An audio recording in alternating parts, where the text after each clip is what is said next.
motivated for us, he was. So please help me welcome the chair of Michiana Vegfest, Michael Brown.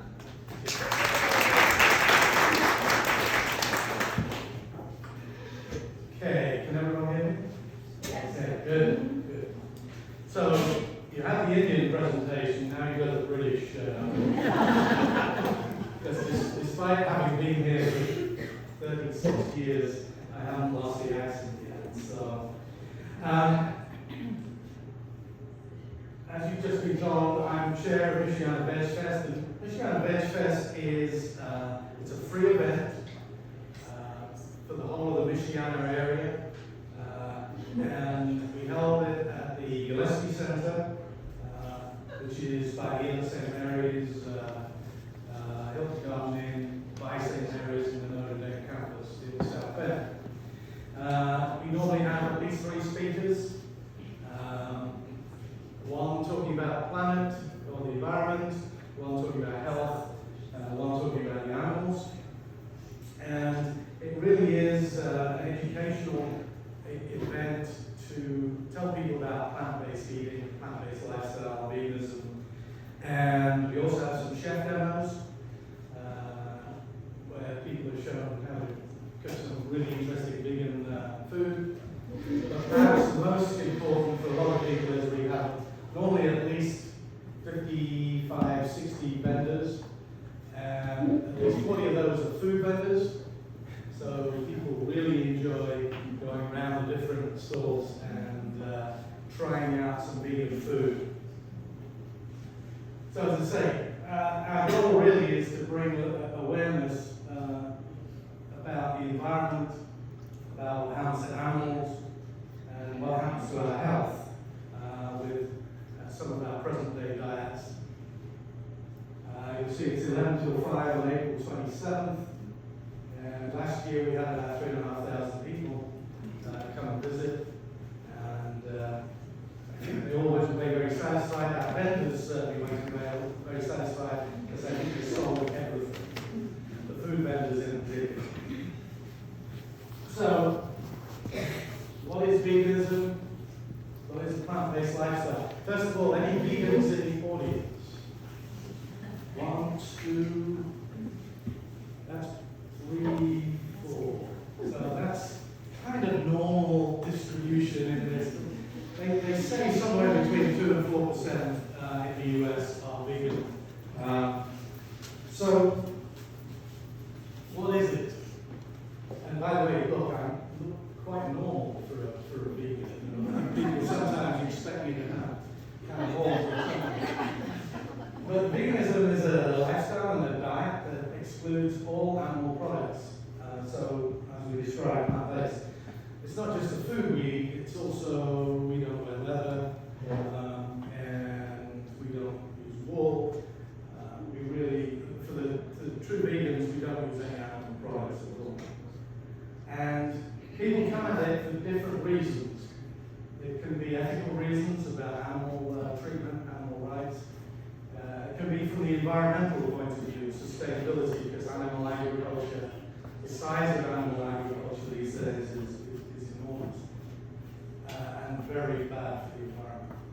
Or it becomes health focused. A lot of people have become vegan because they went through some health event, often a heart attack or some other event like that. The doctor said, well, the doctors who are aware of nutrition have said you should go vegan. Global trend is an increase in the vegan population worldwide and an increased availability of plant-based food as well. My story. I actually gave up red meat back in 2003. And I had been kind of coming to that point over a period of time. I was in the 80s in the UK. We went through the whole thing of mad cow disease, where huge numbers of cows were killed. And then it became a question of what has it done to the human population. And I actually couldn't give blood in the US until about a year ago, because they thought I might have mad cow disease. Some people still do think I have mad cow disease. It's a whole different thing. So 2017, I gave up all meat, driven primarily by environmental issues, went pescatarian, seafood only. And then in 2022, stopped seafood and dairy when I married the young lady over there, who is one of the founders of Michiana Vegfest. That's Catherine, my wife. We have another board member in the audience over here, Marcy. I went fully plant-based May 22, so I'm coming up for 3 years of vegan. As I say, I primarily did it from the environmental point of view. I've been in the power generation industry, primarily the gas turbine industry, and then transitioned into the solar industry and have become pretty disturbed about the environmental issues around all kinds of things. And also for the animals, the more I read and the more I saw in some of the films, that I really wanted to move away from eating animals. Health benefits for me, I lost 35 pounds in that first year. I'd previously been diagnosed as pre-diabetic, and my A1C came down within about 3 months into normal ranges, and my cholesterol came down into the normal range within 3 months as well. So for me, it was a really, really good move. Excuse me. Benefits of veganism and a plant-based diet. Health benefits, as I say, heart disease, type 2 diabetes, certain cancers. It's very rich in fiber, vitamins, and antioxidants. The environmental benefits is about reducing the carbon footprint. You've all heard about the carbon dioxide and methane issues with especially beef cattle. Lowers water usage and land usage, decreases deforestation and ocean depletion, and decreasing pollution. The runoff from some of these consolidated animal feed operations is horrendous, and it goes into the rivers, or it gets sprayed over the crops and accidentally sprayed over humans as well. And then the ethical perspective, reducing harm to animals and promoting cruelty-free living. People often say, well, if we give up eating meat, we're going to have enough land to grow all the vegetables that we need. Well, the arable land at the moment, 28% is for all grains and legumes, 40% of which goes to the animals. As permanent crops take up about 3.1% of the land, coffee, sugarcane, olives, fruit trees, etc. And then grazing for animals, 68%. So if you put the grazing together with 40% of the arable use, you get to about 80% of the land is used to feed the animals that we then eat, which seems a crazy way of doing things. I like to say we cut out the middle of this, or the middle animal. The other issues, what we've done with the wild animal population, in terms of distribution of mammals on Earth now, this is by kind of global mammal biomass, 62% of mammals globally are now livestock and pets, primarily livestock. Humans make up about 36%. In terms of wild animals, we are down to about 4% of all the animals alive on this, all the mammals alive on the planet. On a standard American diet, 2 football fields feed 1 person for a year. On a plant-based diet, 2 football fields would feed 14 people per year. And in what I would consider a perfect world, everyone in the world ate a plant-based diet, 5 billion football fields worth of land could be returned to forests, which would obviously hugely help the environmental issues that we're going through. Shouldn't go there quite yet. Anyone give me a guess about how many chickens do we kill every day in this country? How many? 1 million. Change the parameter on me there. 25 million chickens a day are killed in this country, which is an unbelievable statistic.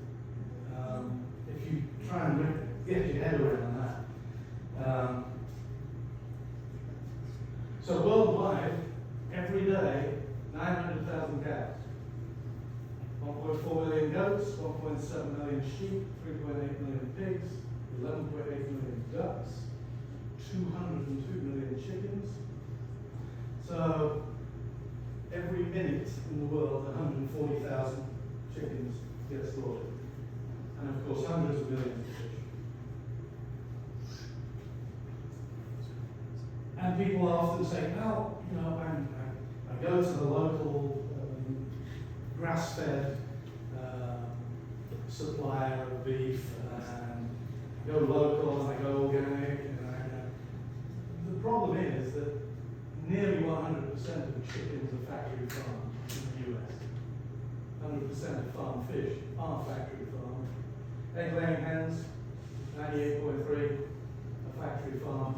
380 million egg-laying hens. Turkeys are nearly 100% factory farmed these days. Cows, 75%. Pigs, 98%.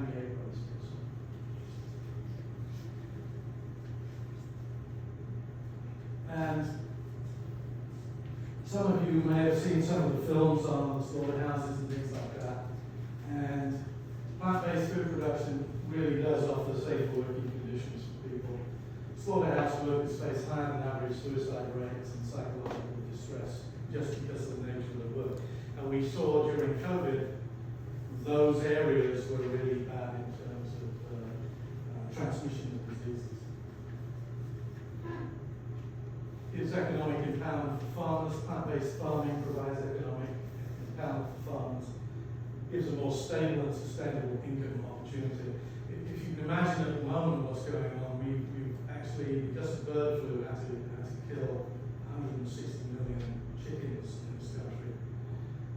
What that does to some of the smaller farmers when they wipe out their entire business model. Strengthen food security, local plant-based farming reduces reliance on global supply chains.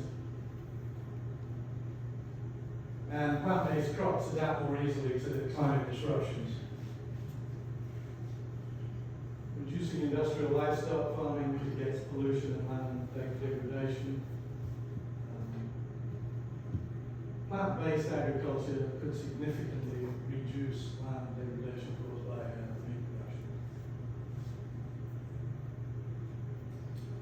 And of course, you know, if we reform subsidies and ensure fair wages, supporting farmers, plant-based shift are key to social justice for those guys. And reduce economic instability. The number one question every vegan ever gets asked is, well, what about protein? Where are you going to get your protein from? Well, complete protein is a food that contains all 9 essential amino acids that the human body can't produce on its own. And it's true, a lot of animal-based proteins are complete proteins.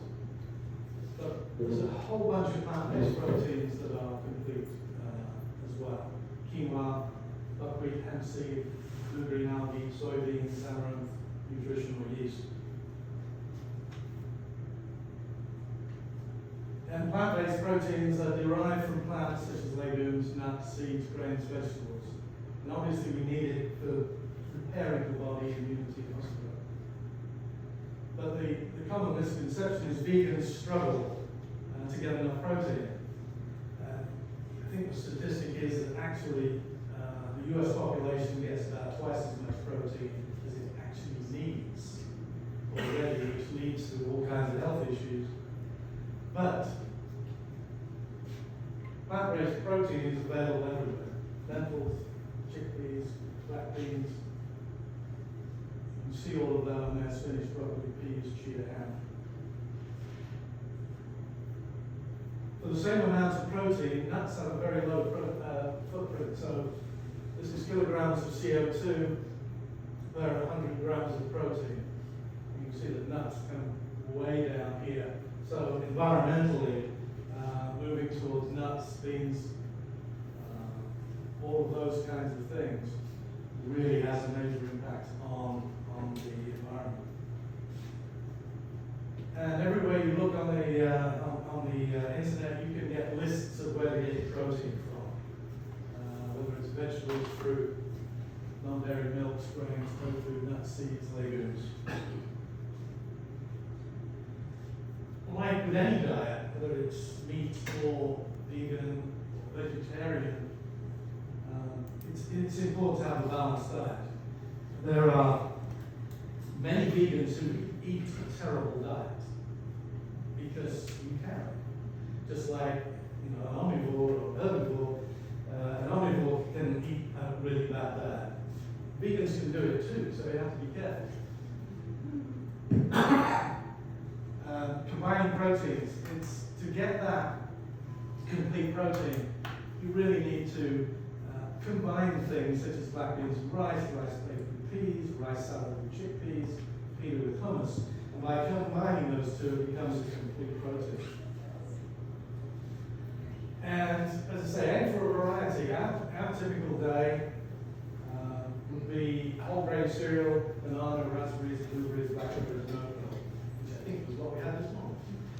And we love the red lentil dal spinach soup from Whole Foods. It's a great ready-made soup, so that will often be lunch. And then dinner, this was one from a couple of weeks ago, orange miso tofu with brown rice, carrots, and green beans. Some people do need some supplements. I must admit, I don't really find that I do. The funniest one to some degree is B12, because everyone says, well, you can only get B12 from me. The problem with that is that cows don't graze out in the fields anymore, or most of them don't, so they don't get B12. The cows most people eat actually have B12 supplements given to them in the farms. So either we take the supplements or the cows take the supplements. And when it comes to protein, there's a whole bunch of people who would argue with the idea that a vegan diet is an unhealthy diet.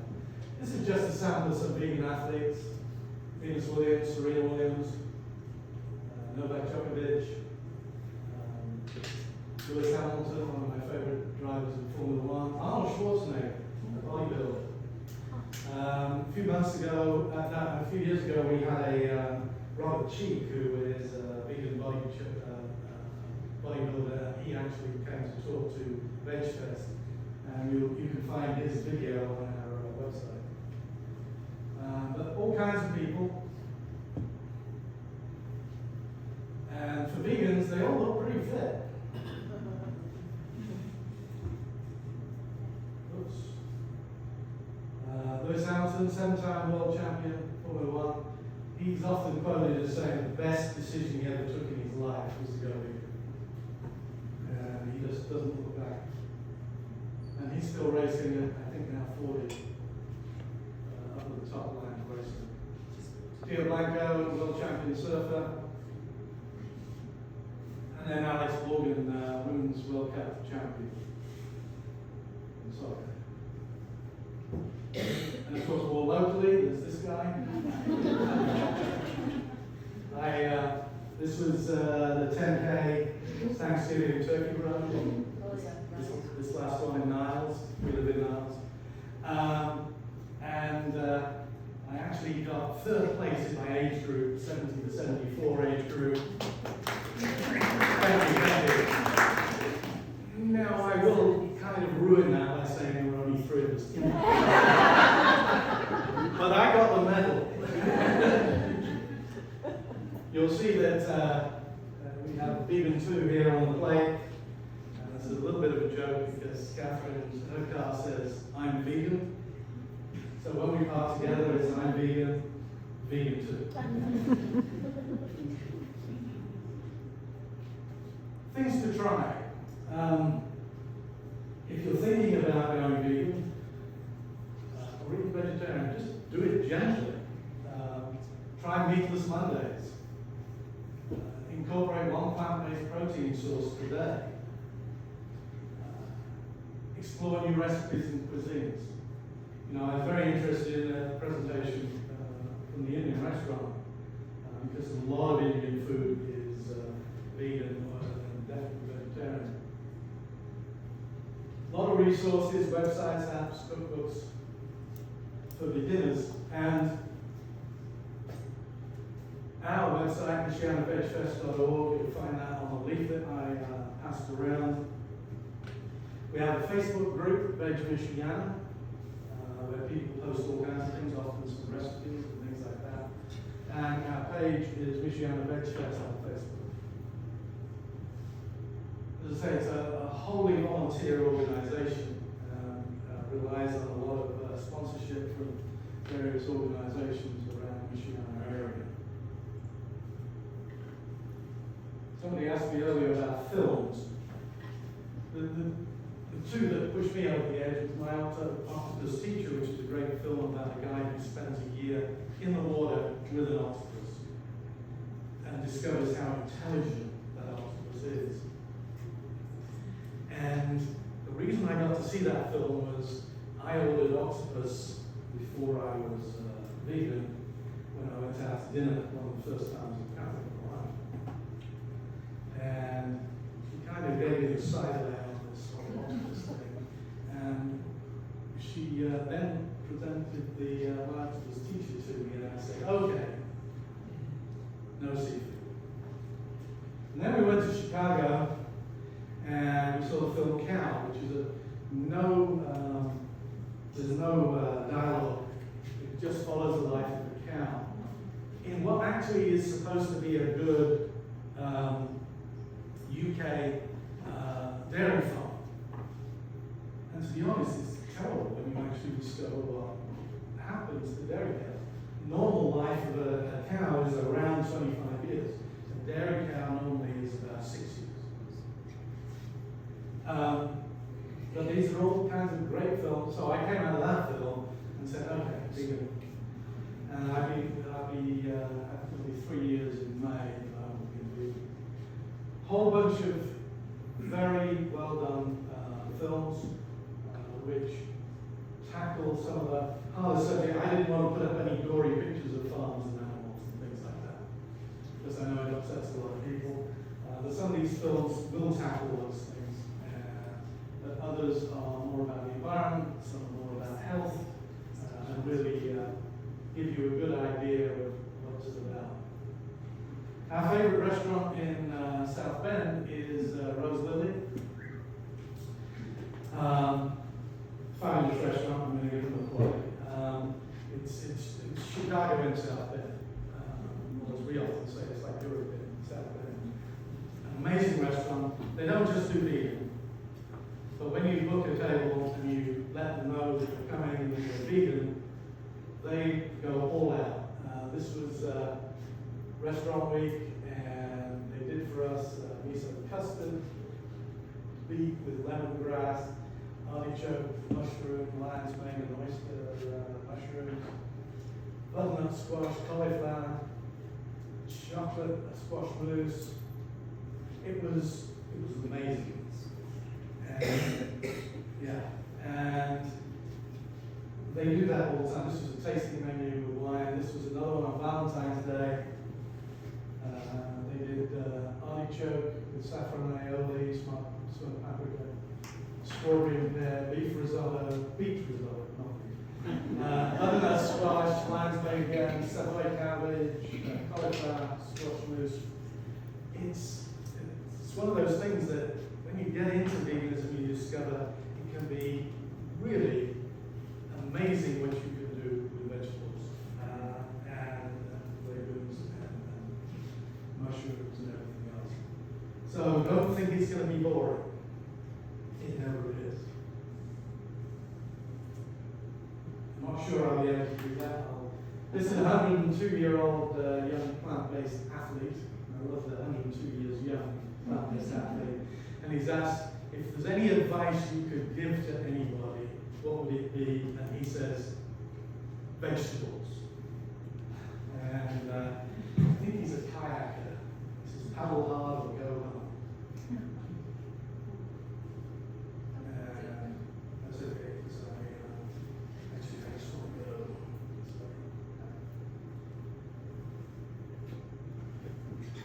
So these are some of the chefs. It's not all coming up, but these are some of the speakers this year. We've got Jane Esselstyn, Benefits of Plant-Based Nutrition. Stacey Jenkins, Sanctuary Life for Good, the Bad and the Rest. That's about animal rescue.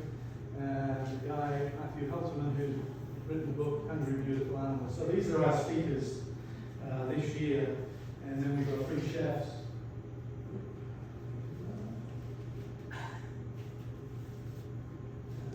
Chefs, Catherine and Joshua Stanier, who are from Niles, Jasmine Bradley, who's from